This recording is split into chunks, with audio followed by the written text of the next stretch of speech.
साख्रियाथ' BTR एकर्डजों सोमोन्दो गैया। दा जोंनियाव 1100टा पस्ट खालि दं।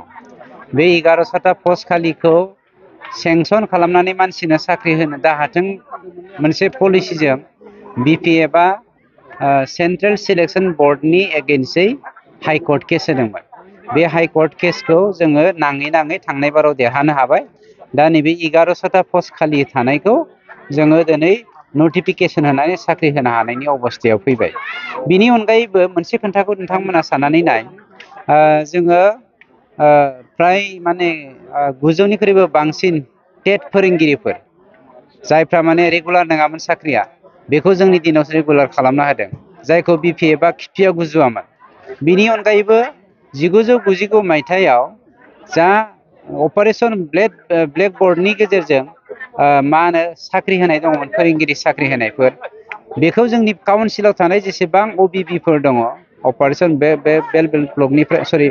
ब्लेकबर्डनिफ्राय मोननाय साख्रिफोर, बेफोरखौ जोङो दाखालि थांनायाव फोजोबबाय। सानैसो थालांदों, माखासे टेकनिकेल प्रब्लेमनि थाखाय बिथांमोनखौ होनो हायाखै, बेखौबो जों फोजोबगोन। गतिके जोंनियाव होनायनि बेलायाव, साख्रि होनायनि बेलायाव, मावनायनि बेलायाव जों माब्लाबाबो केयारफिन खालामाखै। अपोजिसनाथ' गोबां बुंखागोन। खोन्थाया बेनो, बिथांमोना गाव गावनि जाथि बंस'खौ होनायनि थाखाय बिराद धान्दा खालामोमोन। जोंनि दिनाव बिदि गैया।